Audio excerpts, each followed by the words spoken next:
बिना पानी के होता है, कौन सा पेड़ बिना डाल के होता है, कौन सा पक्षी बिना पंख के होता है और कौन सी मौत बिना समय के होती है। राजा वीरसेन ने गुरु गोरखनाथ का ध्यान करते हुए जवाब देने शुरू किए। सुनो राजकुमारी, आंखें हैं जो बिना पानी का तालाब है, मौत है जो बिना डाल का पेड़ है, जीव है जो बिना पंख का पक्षी है जिसका कोई भरोसा नहीं कब उड़ जाए, और नींद है जो बिना समय की मौत है। राजकुमारी ने दूसरा प्रश्न किया, कौन तपस्वी है जो नित्य तपस्या करता है, कौन है जो रोज सुबह उठकर स्नान करता है, कौन है जो सब रस उगलता है और कौन है जो सब रस खाता है। राजा बोला, सूर्य ऐसा तपस्वी है जो नित्य तपस्या करता है, ब्राह्मण रोज सुबह उठकर स्नान करता है, इंद्र राजा वर्षा के रूप में सब रस उगलते हैं, और धरती है जो सब रस खाती है अर्थात वर्षा को सोख लेती है। राजकुमारी ने तीसरा सवाल किया, ऐसा क्या है जो कोई स्त्री नहीं कर सकती, ऐसा क्या है जो समुद्र में समा नहीं सकता, ऐसा क्या है जो अग्नि में नहीं जल सकता, और क्या है जिसे काल नहीं खा सकता। राजा बोला, राजकुमारी, एक स्त्री अपने पुत्र के साथ त्रिया नहीं कर सकती, यश है जो समुद्र में समा नहीं सकता, धर्म है जो अग्नि में जल नहीं सकता, और नाम ऐसी वस्तु है जिसे काल खा नहीं सकता।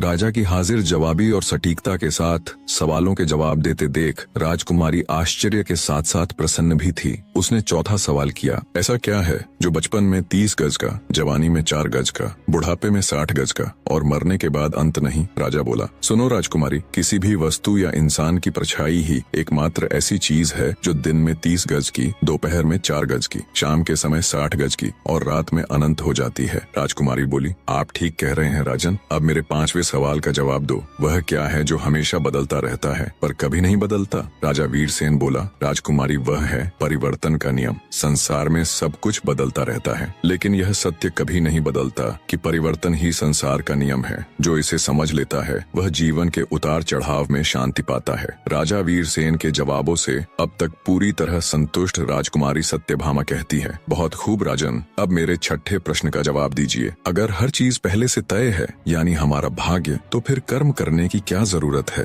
6ठे सवाल का जवाब देते हुए राजा वीरसेन बोला, भाग्य और कर्म दोनों साथ साथ चलते हैं। भाग्य हमारे पूर्व जन्म के कर्मों का फल है, लेकिन वर्तमान कर्म से हम अपने भविष्य को बदल सकते हैं। यदि कोई किसान अपने खेत में कुछ भी न बोए और कहे कि जो भाग्य में होगा वही होगा, तो क्या उसे अन्न मिलेगा? नहीं, उसे मेहनत करनी होगी, बीज बोने होंगे, पानी देना होगा, तभी फसल आएगी। इसी तरह कर्म हमारा प्रयास है और भाग्य उसका परिणाम। राजा की एक बार फिर से सराहना करते हुए राजकुमारी सत्यभामा ने अपना 7वां प्रश्न किया, मनुष्य को इस संसार में सबसे बड़ा धोखा कौन देता है? राजा वीरसेन बोला, हे राजकुमारी, मनुष्य को संसार में सबसे बड़ा धोखा उसका अपना मन ही देता है। मन ही वह शक्ति है जो हमें सत्य और असत्य, मोह और वैराग्य, प्रेम और घृणा, सुख और दुख के बीच उलझा देती